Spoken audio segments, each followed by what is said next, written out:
Good morning, everyone. We're going to give it a few seconds. I see all the participants coming into the Zoom room. So we'll just give you a few seconds and then we'll begin.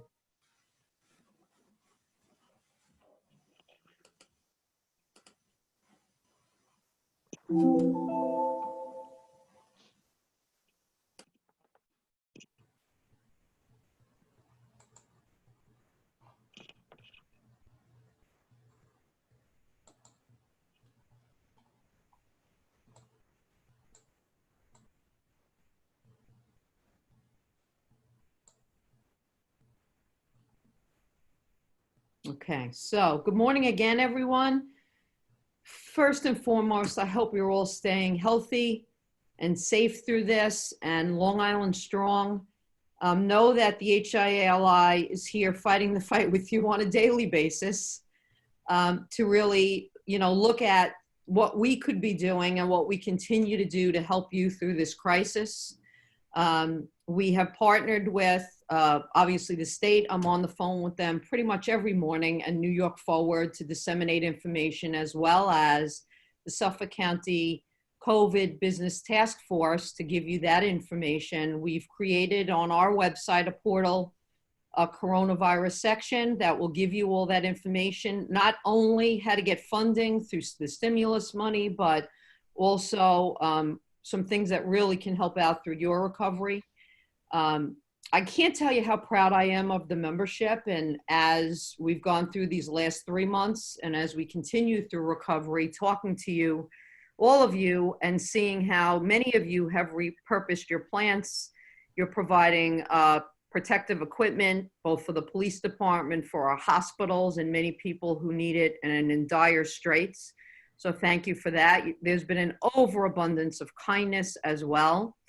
So as we look at this recovery, one of the things that we did is we did a business survey. And one of the things that several things came out of the survey. Number one is 98% of you, our members, have said that you have stayed open in some fashion through this. So congratulations. Most of us remote, and many of us are back to our offices now.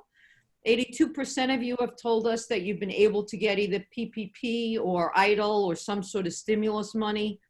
And 35% of you have said to us, like many of us, you're anxious about what recovery might look like. And that's really what this is about this morning, and many of the programs that we've been doing throughout the last, again, several months, and will continue to do. We are committed to continuing these Zoom meetings to help you get better educated, better connected, and really understand moment-to-moment information as it relates to this pandemic. So I don't know about many of you, but I remember we went remote. It was probably about March 19th. And I remember a little bit of me the first 2 weeks said to myself, wow, I'm going to get some stuff done this first 2 weeks, right? I'm going to be able to get organized. I'm going to be working from home. And then all of a sudden, after those 2 weeks, reality hit. And we realized this was much larger than just staying home for 2 weeks. We began to really work differently, right? And we began to, and as we work through this recovery, we begin to think about what will customer and consumer confidence really look like through this recovery? I'm not sure we're sure, but what I do know is that our ability to develop business and our ability to stay connected with our vendors, with our customers, with our prospects, and with our employees is more important than ever. And that's really what this morning is about.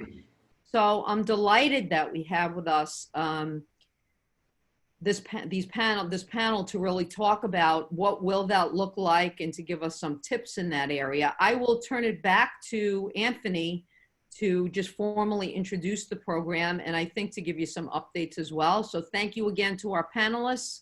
I'm going to put myself on mute, and we're going to begin the program. Thank you.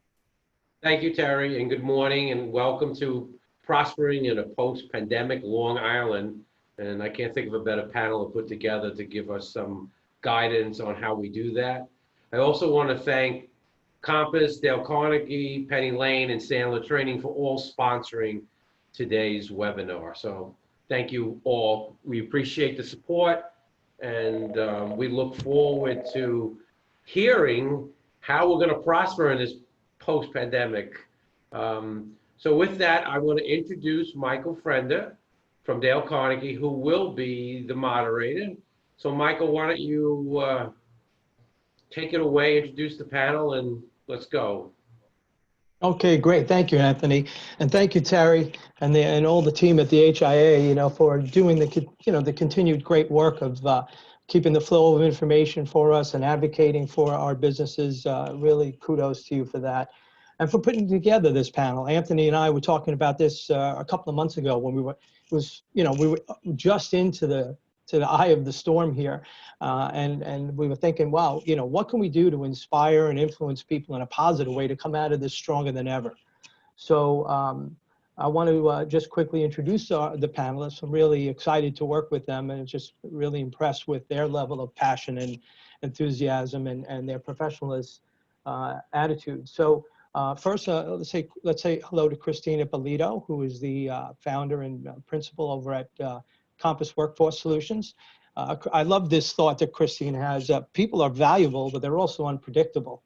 And that's why businesses need a well thought out HR program that anticipates potential issues while allowing owners and managers to stay focused on their most important issues, right?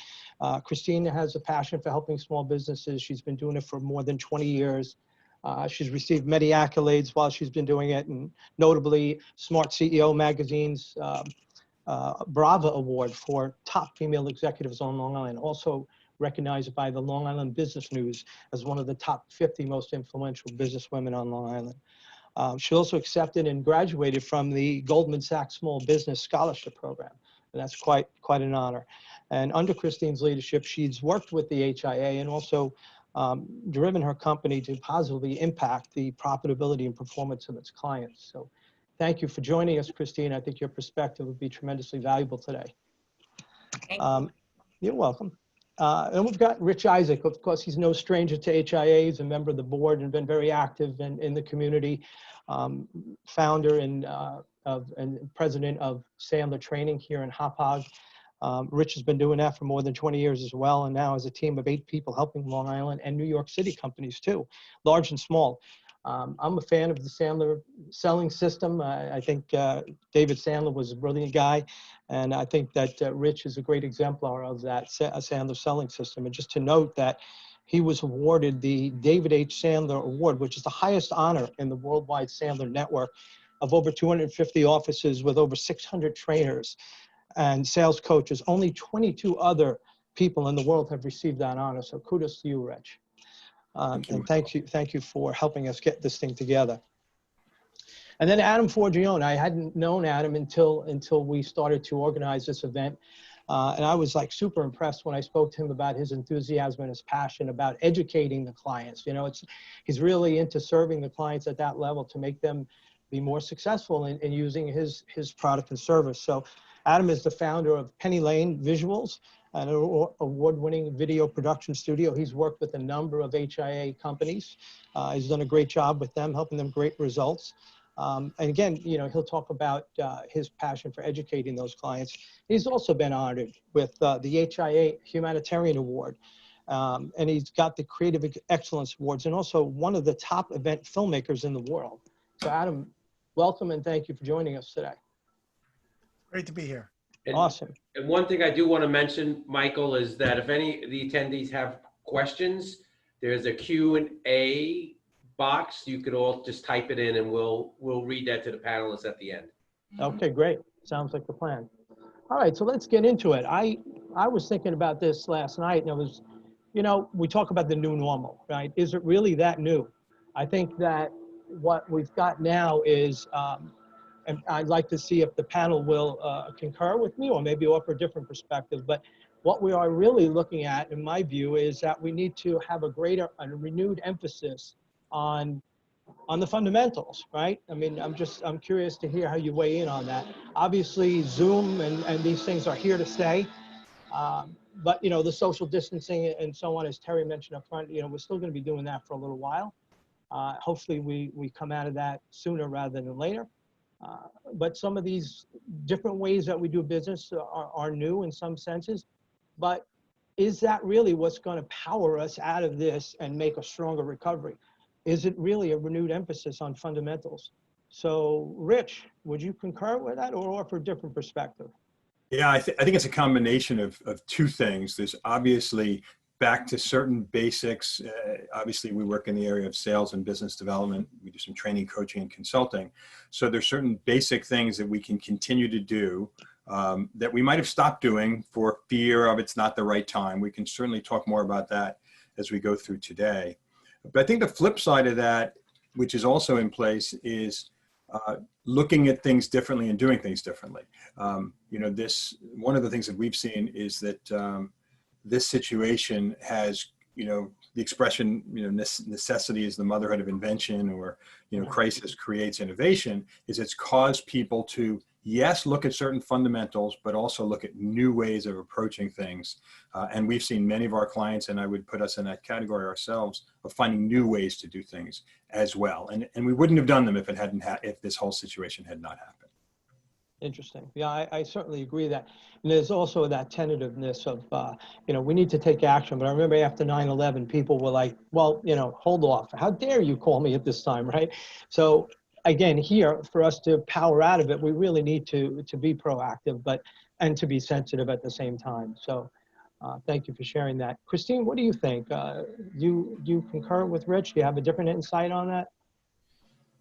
I mean, I think getting back to basics, if you strayed away. So what I always tend to see is, when there's a lot of money available, people get sloppy, right? Right. It's easy come, easy go, and we're not as mindful about where are we spending and how are we spending. So I think, the premise that people should focus on to come out of this is, how am I adding value to my customers and my clients and my stakeholders, and making sure that all your activities are focused around that, and really truly listening to what are their needs and what are their pain points, and how are you going to support them in solving those types of problems. Most of our new products and services at Compass have really come from having an active dialogue with owners and executives, and understanding what are the problems that they need to solve in the next 6, 12, 18 months. Right now, obviously we're looking at problem solving on a 2-week, 30-day, 90-day basis, and we've had to shift pretty rapidly in order to do that. I think that applies to everybody. Right. So what, along those lines, what adaptations have you made, and maybe what you're advising some of your clients to do to operate more effectively in this new, especially like a remote work environment, Right. as we continue to do that?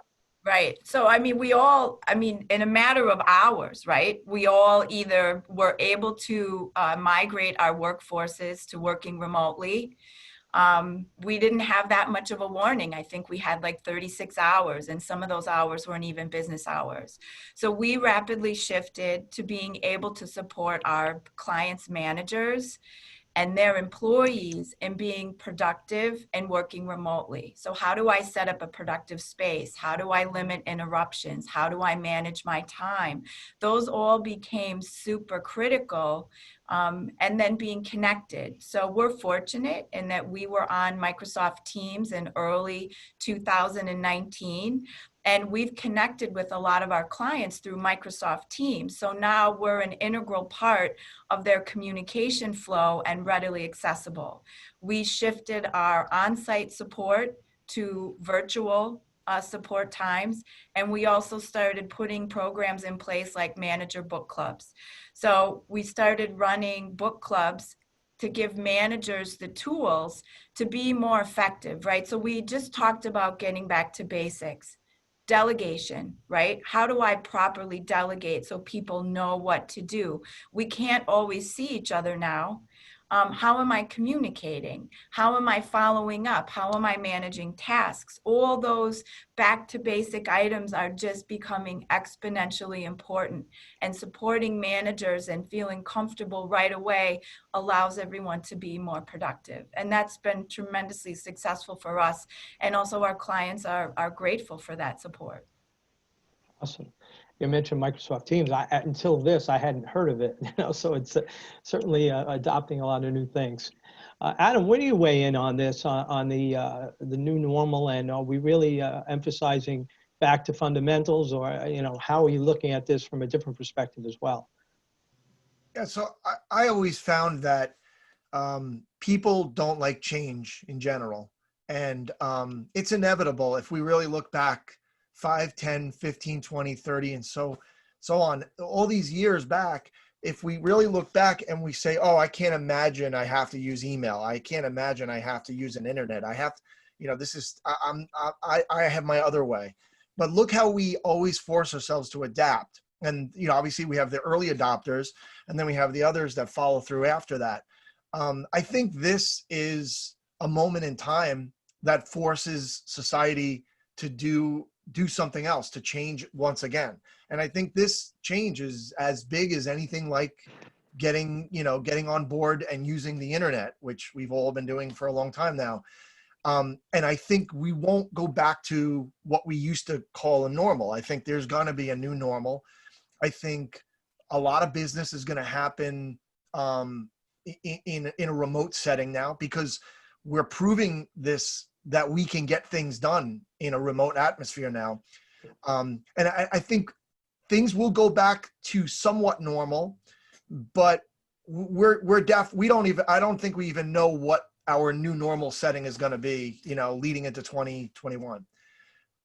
So that's the one thing for me. I've always been aware of change, and I've always wanted to embrace change. So even though you get comfortable and you get your systems down and you get it down, for me, I use a rule: 5 years. Every 5 years, something massive happens that forces us to relearn, reinvent, and shift. And the good news is, if you embrace that, you're gonna be way ahead of most of your competitors, because most businesses don't do that, and they kind of have to be dragged along to get there. And by that point, they're probably 1 or 2 years out. So immediately when this happened, we're all stuck in our homes for a week or two. The first thought in my head was, what is 2021 going to look like? What's that new normal going to look like? I'm going to start learning and preparing now for that new 2021. And that's my feelings. That's how I feel about this whole process. Obviously, we'll see when we get there, but we're already working differently. Everybody's working differently, and we're getting things done. Right. I could add something to that, Michael, if you don't Sure. mind. Yeah, go ahead, Rich. It goes along the lines of people not wanting to change, and people adapting at different stages, different timeframes based on their ability or propensity to change. One of the techniques that we're finding is helpful when people are reaching out, because there's a sensitivity to it, is simply asking a question when they're reaching out to their old clients or past clients or even prospective clients that would sound something like, we find that people fall into 2 categories, and there's no right or wrong. One is that they're really still in the middle of this. They're still figuring it out, and there's just no way they can be thinking about 6 months from now, while others are now recognizing, well, we don't know exactly what it's going to look like. We know that back half of the year is going to happen. And they're starting to think ahead and work towards implementing changes in their business and so on that potentially we could help them with. I'm curious, which category do you fall into? So that allows the person to say, yeah, I'm not ready. No problem. So why don't we touch base in the future? Or what we're hearing more often, and I think this is really relevant now, first month or two, people were just appropriately, understandably, stagnant, a lot, not everyone, of course, but many, just from the shock of it. But many people over the last 3 weeks in particular, maybe to a month, they're like, okay, we have a back half of the year. So the response that most people are getting now is, no, we're ready to start thinking about the next 6 months. Let's talk. So it's a way that is acknowledging their potential concern and resistance, but giving them the option to move forward, and most are taking it. That's a great sign. It's an optimistic viewpoint to see that people are more interested now in having that conversation. And I think you're absolutely right on target with, there are 2 camps, right? And those that are more proactive and realize that, let's not procrastinate. Let's get moving. That's going to help all of us. I'm thankful for the audience that's joined us today, and I encourage you to take notes, because you're getting a lot of good nuggets here from this wise panel. So Christine, from your perspective, what is a major problem or challenge that you find that Long Island businesses have that they don't want? They want to get rid of that problem. So from the HR professional's perspective, what do you see? And then, what is the solution that you could offer them that might help them? And obviously, to the point of powering out of this and being more successful in the long run. Right. Well, I think there's two issues that people have on their plate, at least what we're hearing from our clients. I mean, the first one is really, in the beginning of June, being prepared and understanding how to have conversations about race, inequality, justice, and unconscious bias. This is something that's weighing heavily on everyone's minds. And, as we were kind of doing our manager book clubs, a lot of the questions from the employees, because we would just open every session with, how are you feeling today? What's going on? What's on your mind? A lot of people of all backgrounds are concerned. Do I have a bias? Is my behavior welcoming to everyone in the workplace? What are we doing as a company, as a team, as an organization to address this? I think that's really hit home, and it's something that employees do want to talk about. They're not sure if they can have those conversations with their managers or with leadership, but it's something that they're thinking about all the time.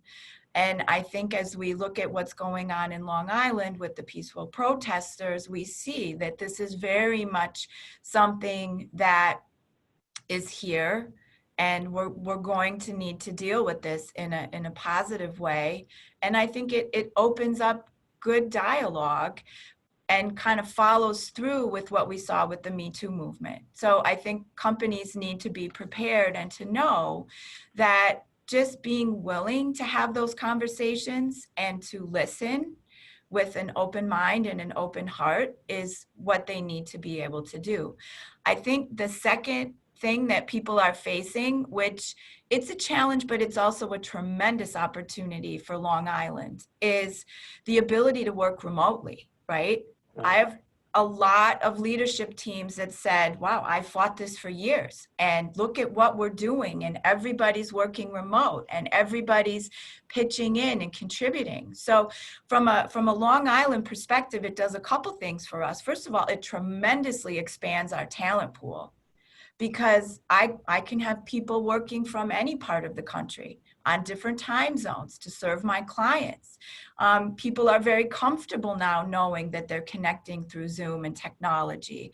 And I also think it gives companies a lot of flexibility. We discuss all the time, right? Traffic.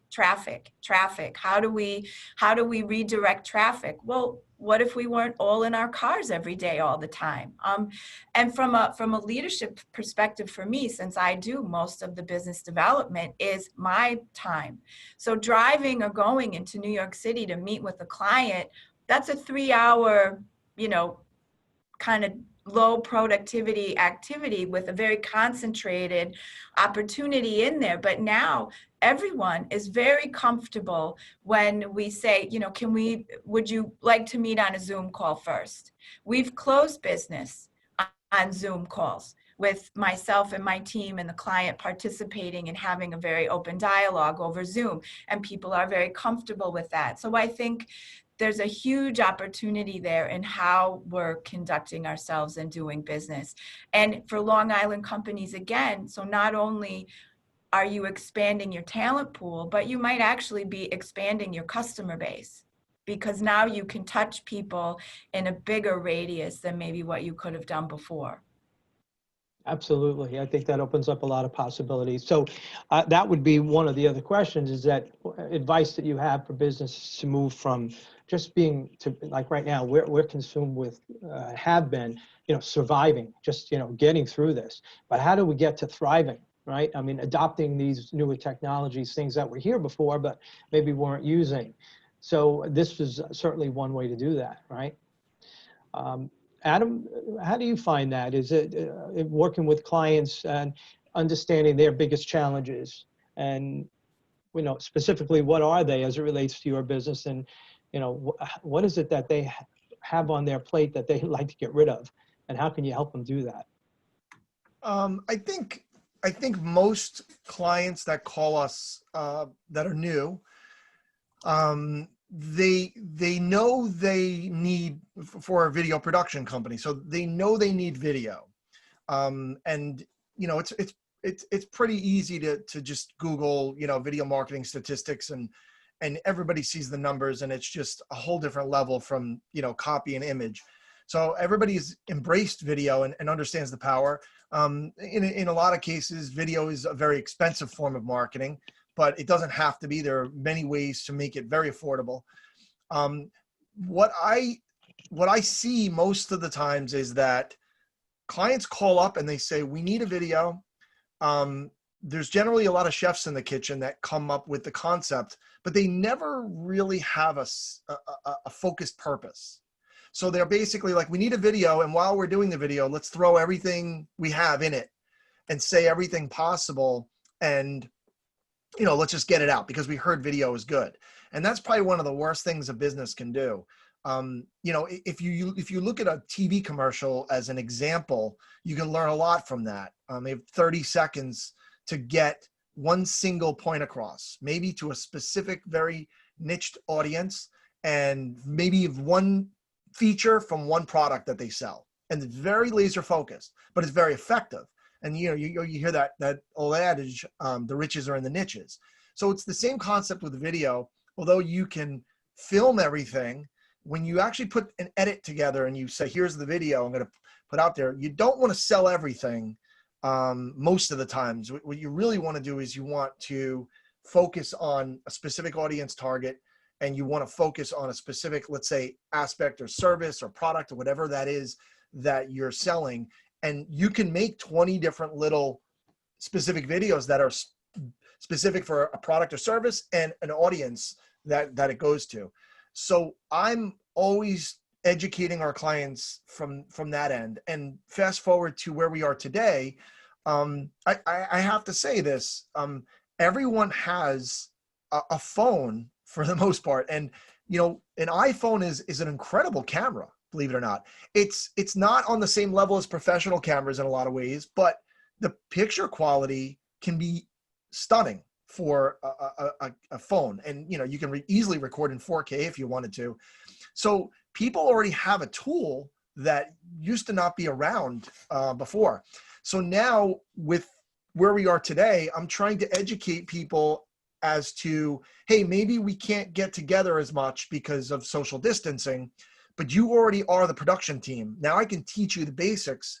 You can record that content, give it to us, and now we can literally produce marketing messages, powerful ones that can be edited and put out, and they can be using that style or that type of production until we get back on our feet again. If they want to up their game on production level, we can all do this as a coming in as a video production company and filming as well. So to kind of wrap all this up is that I really think that this opened up an opportunity. We're getting a lot of work where it's primarily editing content that's given to us from our clients now. And it's actually pretty amazing. We've done some really cool stuff. And as simple as something like this, right? I'll give you an example. This meeting can be broken up into 10 different little videos and sent out on email blasts or social media, bursts. And we just finished not too long ago for an insurance company, a Zoom interview, and we broke it up into like 3 or 4 little videos. And literally the cameras are Zoom. That's it. That's the production crew. Wow. And the editing happens behind the scenes with us remotely. We deliver the product and the content is out there. There it is. People are used to seeing this now, and they're not, so taken back by, remote Zoom and iPhone and computer cameras. So there's a lot of things that businesses can do now to continue forward on video production, and still not spend a lot of money doing it. Right. That's great. And I think that's one of the biggest problems that maybe people have. And hopefully today people are learning that there are so many other possibilities now because of the technology, and you're guiding and educating them in that. And the more you get that message out, the more they'll be helped. So and obviously everybody talks about video, the power of it, but not being able to really focus it and do it correctly is a big obstacle, I think, to people's success there. Thank you. So Rich, from your perspective, what maybe you could help us understand, from the sales side of things, what is that biggest problem that most business owners or salespeople have that you run into, whether they're aware of it or not? It's a big challenge that they don't want to have. They just know that there's something missing and they want to be able to get beyond that. And how do you help them do that? Interesting that you mentioned whether they know it or not. I find that most people, if they know they have a challenge, they find a way to fix it. So very often it's a matter of helping them discover or learn that they have a challenge. So I think most people think of us, Sandler Training and other programs as skill training, which it certainly is. And we love our selling process and so on. But what we find the two biggest challenges are are different than that. One is what I would call structure and process. They don't have a consistent selling process. They don't, if they have 6 salespeople or 3 salespeople, whatever the number, they're doing it 3 or 6 different ways. Very difficult to manage. They don't have an accountability process or a sales management process or a pipeline management process. There's many processes that are often missing. And that's always been true. And I don't know that that's necessarily changed based on the current situation. The other is that one of the biggest issues that anyone has in taking it to the next level is their belief system and their mindset, their belief about what's possible, their willingness and ability to, for example, call it a CEO level, because they might feel like, oh no, I can't call the president of a company. I'm not important enough at some subconscious level. Sure. Or an inability to talk about money comfortably when they have to ask people about budgetary constraints. Mindset in particular has been significantly worse or hurt by this current situation. Now we have this whole overlay of what's happening in the economy. Where am I going? Will anybody buy from me now? No one will talk to me. So I think that I don't mean to be flip with this, but my wife likes to kiddingly call me a sales therapist. That's what we really are doing. In many ways, we're helping our clients and owners to work through understanding what's holding them back, psychologically and mentally, their belief systems, and helping them work through that. And that's something that's a blind spot for most people. They would never think like, oh, most of the problem is between my ears. Right. And how do we help them with that? And then they're more open to process and skill sets. So it's an area that is a little unknown to people, but it's really the one that moves the needle, as it were, more than anything else. Interesting. I remember David Sandler talking about that. It was that when you got back to your car, he wanted you to feel good about what happened, rather than, even if you didn't get the sale, it was more about how you felt when you got back after the meeting and how you can use that to move yourself forward, right? Yeah, you bet. You mentioned David Sandler a couple of times. I never had the opportunity to meet him. He passed away just before I bought the franchise. He died about 25 years ago.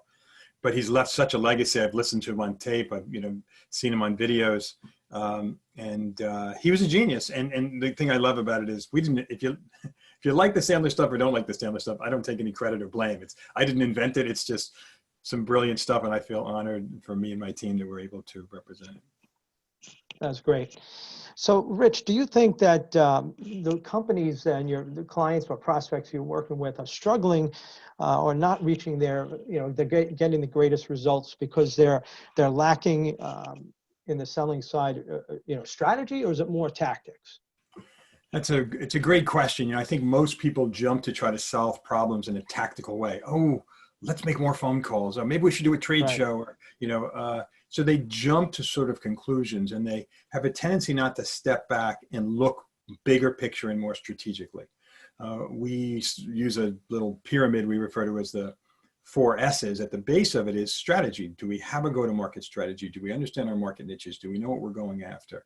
Then from there, you can put structure on top of that, processes in place to match that strategy. And then you look at, okay, do I have the team in place that we call staff? This is 4 S's, right?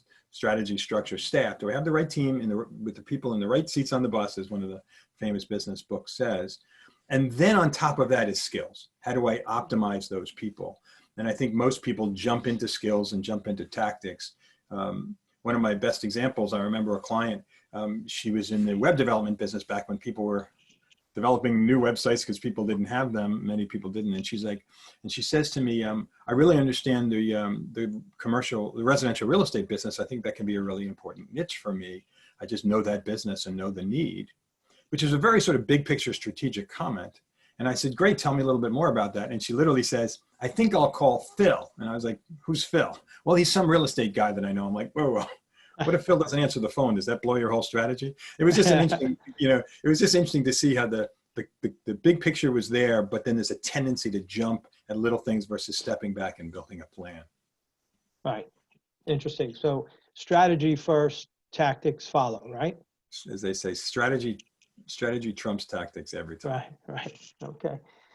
Can you share, Adam, an example of maybe somebody through this crisis that maybe was able to use your product successfully and maybe even surprise themselves that, during this time, lean time, they were able to have some success?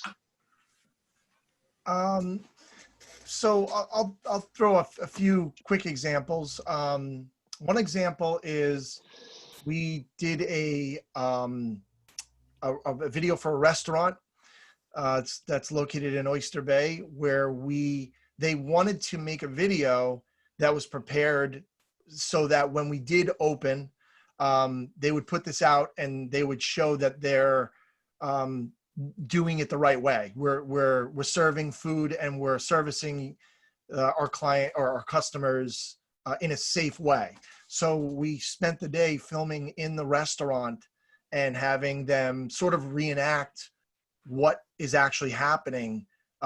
Customers walking in, there's sanitizer, people are wearing masks, there's plexiglass borders, in between each seating area. The employees come in and they get their temperature checked every morning. So we actually put that together. And then there was some feel-good dialogue about, hey, we're going to get through this. We're here for you. And so on. So that was one aspect that, or one video that we did recently that was directly related to helping them sort of jump out of the gate once everything opens up and, they can kind of talk to their customers and let them know we're here for you. One thing that I'm starting to see a lot more of is what I refer to as tour videos. So they're basically when someone has a location and they require their customer to visit that location in order to make a purchase. Now, it could be real estate on a retail level, it could be on an investment level. Right now, currently, we're doing something with Northwell where we're touring hospitals because they're recruiting doctors from out of state.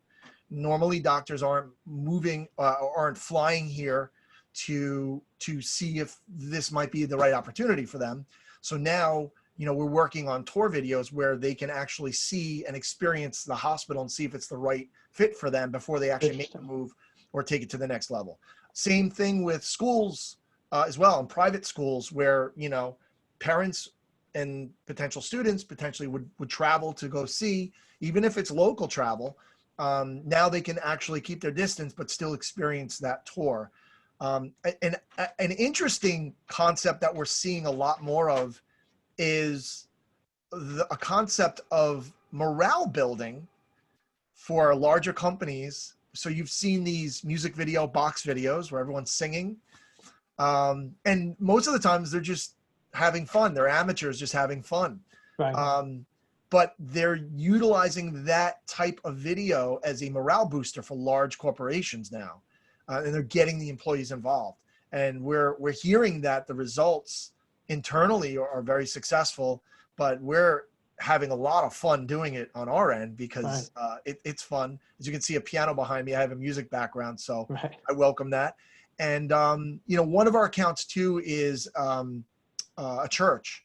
So that process went from, a lot of people, and there's a lot of older people part of that congregation. So that went from stop, nothing, where they had everything.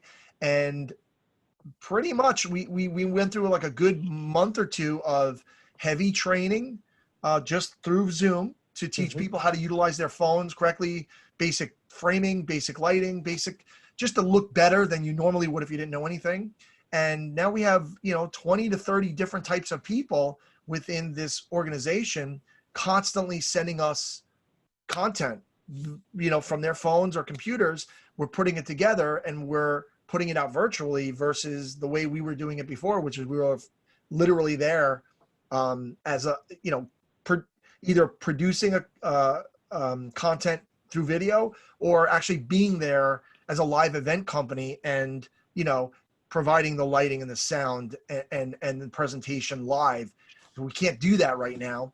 Right. So these are a lot of the things that we're seeing more of. And now, like I mentioned earlier, is we're starting to have clients that are sending us Zoom content and we're literally editing it for specific types of videos or multiple types of videos. That's great. Sounds like there's not so obvious ways that you can use the video, to build engagement and develop relationships among the teams, not necessarily just for marketing purposes, right? In training and so on. So, very valuable accompanying things, benefits that come from that. Christine, I'm trying to keep an eye on the clock here. What do you think that is the biggest, most costly mistake that you see? I know that as I run into HR people, sometimes there are people that were working in the office, they were great, loyal, hardworking employees, and they got promoted into the HR role, but yet they don't have, that kind of experience or training. Maybe you could expand on that. Maybe that's not the biggest, most costly mistake that you see clients making it from the human resources perspective. What are your thoughts on that? I would say the biggest, most costly mistake I see people making right now is having this belief that because there's a COVID pandemic, that the Department of Labor and the regulatory agencies are going to back down from enforcement. I've had clients literally say, well, they're not going to enforce it right now. It's COVID. So, I'll just share with you an example of how deaf I think Congress as well as the regulators are going to be. So as being a graduate of the Goldman program, Goldman Sachs actually organized for us last week the largest virtual summit ever on Capitol Hill. And we specifically lobbied Lee Zeldin's office, Kristen Gillibrand, Peter King, and Chuck Schumer. And our two asks were a second round of PPP and also a liability shield for small businesses related to COVID-19. None of them had any interest in protecting small businesses from liability issues related to COVID. There was no response to that. They'll give us more money. They're all about stimulus or recovery packages. And when I listed off the multiple changes that were literally enacted from January until the end of this year, including changes in minimum wage that are going to happen in New York, the Department of Labor issuing new COBRA notices in the middle of May. Why would you do this? There's a new I-9 that took effect March 30th. Right. So their response was, okay. So, if you remember and you go back to the recession that we had in 2008, 2009 in New York, right? We were heavily impacted just like the rest of the country. New York State enacted the Wage Theft Prevention Act in 2009, and between 2009 and 2011, dug in, expanded, strengthened the teeth, and tripled the penalties. So when clients say to me, well, they're really not going to enforce all this. I'm doing what I can to survive. I don't need to be worried about the leave mandates under FFCRA or the New York State. I think people are kind of deluding themselves. Maybe they're not going to enforce it today, but New York State has 6 years to enforce it. And I think that's the most costly mistake that people are making. The record keeping and the compliance cannot go out the window. There will be a price to pay, especially if you're able to come out of this and thrive. You're not going to get any type of a buffer from that. So Right. I think that's one of the big mistakes that we hear. And we coach our clients through that, and we're keeping them within all those guidelines without hampering their business operations, because obviously that's the priority. But I don't think anyone should be deluded that there's going to be some magical forgiveness because it's a pandemic. Hmm. Okay, that's interesting. Obviously, that's a valuable, sort of consultant hat that you wear that can help people that, take them out of that sort of ignorant view of, I'm not going to have to deal with this, right? You're telling them the truth. Let's face this. So from the HR perspective, I'm sure you have a great impact on how the companies build work and employee relationships, how to, especially now as we're working remotely. Right. Share with us how you're impacting your clients in that way to help them do that. Because of course we know that creates a greater level of employee engagement, right? The more value they feel and so forth. How are you helping to impact those relationships? Sure. So I think one of the impacts that we're really proudest of as a team is, we've furloughed hundreds of employees between March, and we're actually getting ready to support another round of furloughs at a client that'll happen July 1st. But, obviously those are difficult conversations to have with people. But as those same clients are able to bring people back, we have 100% return rate. None of those employees are saying, I'm making more on unemployment, so I don't want to come back. And we have some of our employees, in New Jersey and other states making $11, $12, $14 an hour, and they are coming back to work. And they're coming back to work because they were never really removed from the connectivity. So there's newsletters, they still have direct access to us. We help them file for unemployment. If somebody needed something, they didn't know how to navigate their benefits, they needed doctor's appointments, they had an in-law, a spouse, a child that needed help with unemployment, they had that support every step of the way. And so I think that's one of the things that really kept all those people engaged, is they never felt like they were separated. They were just in a different status, and very well taken care of, and able to come back and be productive and know what's happening at the company, how are we operating, what are the safety measures.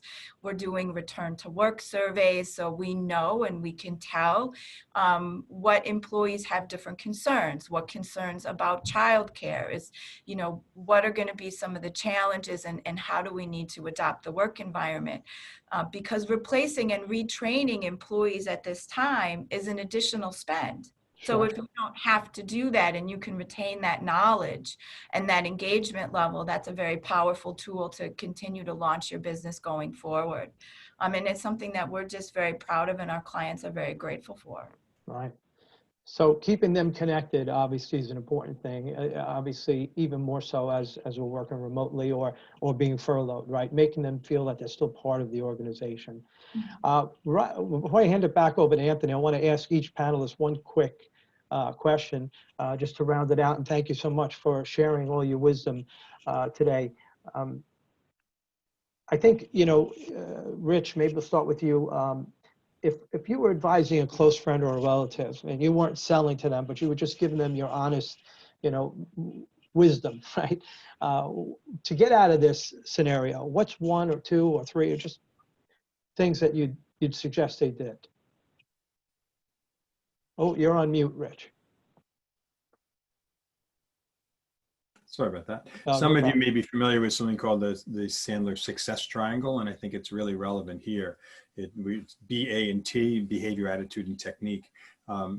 So my advice is always like, let's look at which of these three areas are the areas that need the most work in either your sales or sales management or leadership roles as it relates to sales and business development. Is it strategic behavior, developing the plan and doing the things you need to do within a structure? Is it technique? Is it a skill set thing that's potentially keeping you from reaching your full potential? Or as we talked about before, and I can't reiterate enough, is it an attitude? And I don't mean like rah, rah, let's have a great day. I mean, is it your mindset or belief system that might be holding you back? And we find that they all interconnect, and the downside is working not working in any one area can hold people back, but working in all three areas can really multiply into a really positive experience. Oh, great. So building awareness. And again, people sometimes are not even aware that having that kind of a structure would be helpful, right? They're just running by the seat of their pants. Sally Adam? used to say people are sleepwalking through life. They just do what they do because and they don't, it's no disrespect, but they're not taking the time to really reflect. So, Right. Adam, how would you weigh in on that in terms of, just one piece of advice you give to a relative or a friend? You're not trying to sell them, but here's the best thing you could do to get started with video marketing. Specifically with video marketing in general. Yeah, to help them, move out of this crisis in a more profitable way. Well, I mean, so if for those who don't really, let's say they don't really have a budget to start with, but they want to get in, there's two basic elements to video production, which is filming and editing a lot of times. So from the filming standpoint, like I said earlier, we all have phones. Okay. That's a great camera. So you're covered. You actually have a video production kit, if you will. You may need a little bit of basics on how to use it and how to frame and how to, have it look better than if you, just turned it on and started filming. You can easily just Google or look on YouTube and look for some basics there. But, knowing that you have the power to do that, I mean, the potential is unlimited for almost everyone. With just that alone and just taking those little bits and either learning how to edit it yourself or sending it to a company to have them edit these pieces. And then you can easily edit, 5, 10, 15, 20 little bite-sized pieces, put them out on your social channels and, through any other distribution that you see fit. And then for those who, have budgets to do things on a different level, the best advice I can give anybody who's looking to do video professionally and they're actually reaching out and looking for the right company, the right fit is obviously trust is a very important thing. So find a company that you genuinely trust so that you're hiring them as the expert. You're not telling them how to do their job. And that goes with any industry. Sure. So for video specifically, you gotta go in prepared with two things really. And that is, what is the main purpose of this video or purpose of these videos? And who is my target audience? And once you go in with that and you're armed and you're able to present that to the video company, basically tell them, you're the expert. We want to get this message out. How you got ideas? How do you do it? Here's an idea we have. It may not be the best idea. You're the pro, but we need to do this instead of actually having them do things like writing scripts and telling you what shots to use and telling you who to interview, which is a horrible mistake. Right. You don't just interview people just for the sake of who they are. They could be the worst person. If you want to hit a home run, put Derek Jeter up at bat. Don't just put anybody up at bat, So find a good source that you can trust and then collaborate with them. Yeah, really trust who that vendor is because you're hiring them because they are the expert. Right. So allow them to guide you so that you make the right decisions. And that goes for any industry in my opinion. True. Christine, if we could get that answer from you as well, advising a close friend or a relative, what would you tell them to do real quickly? Like here's one or two. No, I don't mean real quickly to you, but to tell them how to quickly get out of this. I think you need to hit the reset button. Just because that's the way you did it before doesn't mean that's the way you're going to do it going forward. So we see a lot of policies, procedures, processes that just don't work, or they're too cumbersome, or they're not streamlined. This is a perfect time to make a change. You have all the permission in the world and all the support behind you from an environment and economic standpoint that says, now's the time to do it. So I would take a close look at the critical aspects of your business and how you're running those functions and reinvent it and keep people involved in thinking through what could we do better? how could we work smarter and not harder? How can we leverage what we have? You know, I like to start every day from the mindset of what do I have available to me to work with now? How am I going to best use that instead of thinking about what I don't have? That's not helpful. So focus on what we do have, focus on your network. We've done joint ventures with some of our partners, with some of our clients that have been tremendously successful in helping both of us move forward and just solidify that business relationship that we are symbiotic, that we are here to support each other. So, I mean, I'm very cognizant that if my clients don't survive, I don't survive. It's a dual relationship, and we're doing everything we can to help them drive their businesses forward. Thank you. So Anthony, I'm going to pass it back to you. I want to thank the panelists and thank everybody for attending. Maybe there's a couple of questions from the audience that we can finish up with. Yeah, we do have a couple of questions. So the first question is, what have you seen as unique, and unique, by the way, is in all caps, and exciting approaches to addressing working remotely, the challenge, the changing nature of work, team communications, workplace relationship, and leading teams? Who would like to grab that one? I'll share with you one quick thing that I've seen both within our organization and many of our clients is this has again been one of those scenarios where this problem created a solution, which is that people are actually talking more. That, for example, we often had this idea that in our little team of 8 people, we were going to have team meetings, brief meetings, huddles, a couple of times a week. And just based on the way our schedules were and traveling and so on, we managed to not pull it off. And now we are currently having 2 or 3, depending on the week, half-hour team huddles, get everybody on the same page, which we're finding that that the remote and the non-traveling and so on has really been super helpful for that. So we're actually finding that the communication among teams is in many ways easier, not harder based on this. They're just talking more, communicating more, strategizing more, and we highly recommend it. We think that's one of the positives that have come from this. I agree. Thank you, Rich. I've seen that as well. Anthony?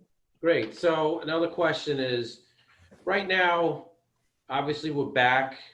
Salespeople want to get out. They want to drive business. Mm. So you're running into marketing budgets right now, which are not what they used to be before this. We're not building relationships in person anymore.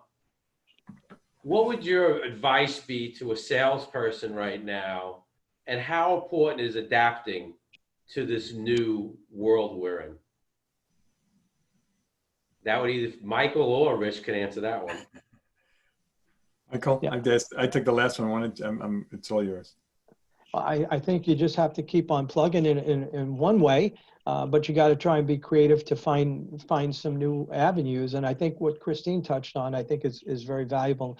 You know, trying to partner up with people that can help you gain access to people that, you know, because it's harder right now to gain access, right? And the budgets are restricted. So, but I don't think that's true with everybody. And I think, as Rich pointed out earlier, there's 2 camps, right? There are those people that are frozen and saying, I got to wait until this is all over. And I think the big question to ask people is to say, look, there are 2 camps, and which camp do you fall in? If you're more on the proactive side and you believe there's going to be a recovery and you want to get started, you know, we might have a basis for a good conversation. So, you know, try and approach them in a consultative way, understanding that we're all under tremendous pressure, budget-wise and every other way.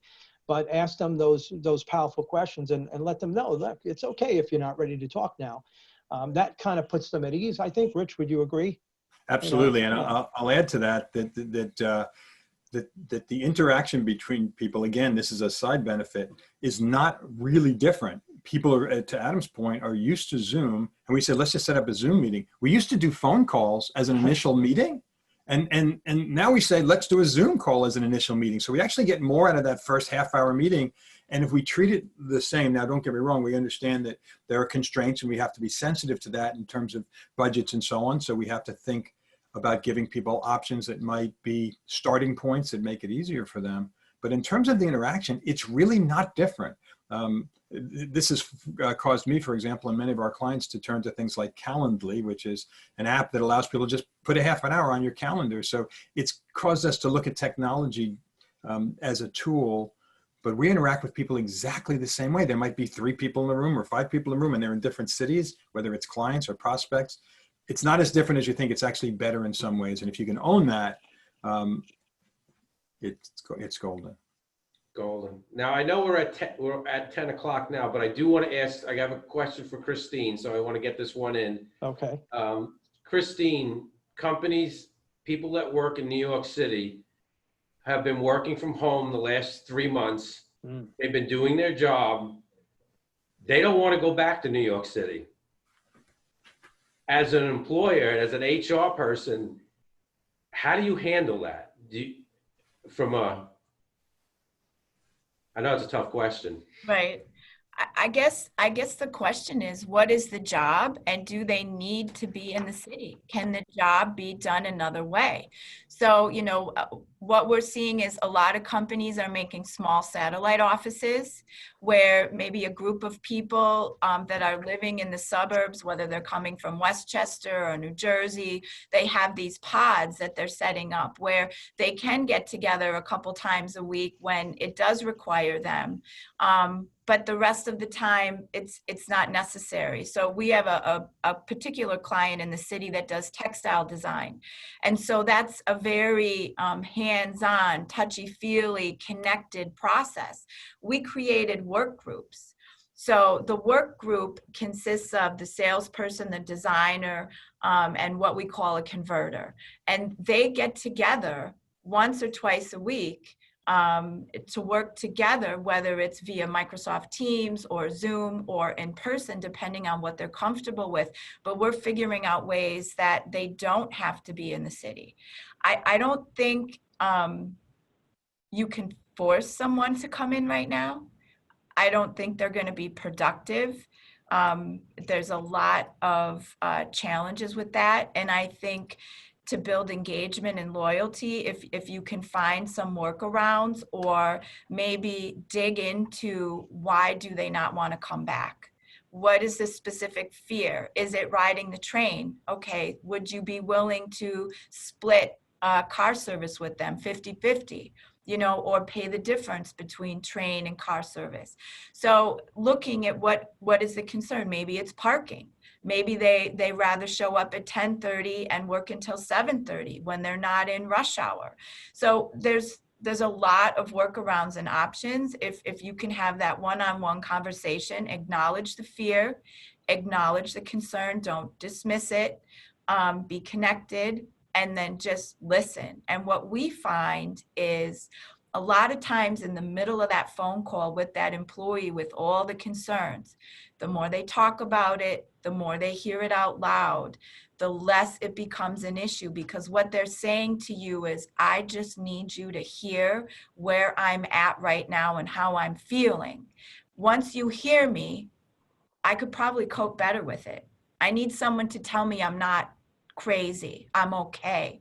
I have a reason to be concerned. And that's a big part of working it out one-on-one with every single person. So Thank you. That was a great answer. Well, Michael, I want to thank you for putting this panel together. I want to thank Rich, Christine, Adam for joining it. I think it was very well, a very good panel. We do have some upcoming events. We have our virtual walk and run, exercise, play tennis, whatever you want to do. It starts on Thursday, June 27th. You can go on our website to register. We have also a CEO forum coming up in July featuring Paul Pachter. I urge you to register for that. And also, if you're interested in tourism, travel, we have another one, and we have a wonderful panel in July made up of Kristen Jardigan, Angie Carpenter, and among other people just talking about that. And I will mention, we do have a webinar next Thursday, same time, 9 o'clock, and it's really on financing, unconventional ways that small businesses can reach out and talk to people about financing. So I wanted to mention that. So I want to thank you all. This was great. Thank you, Anthony. thank you. All right, thank you. Thank all participants too. Great to see you all. Absolutely. All right.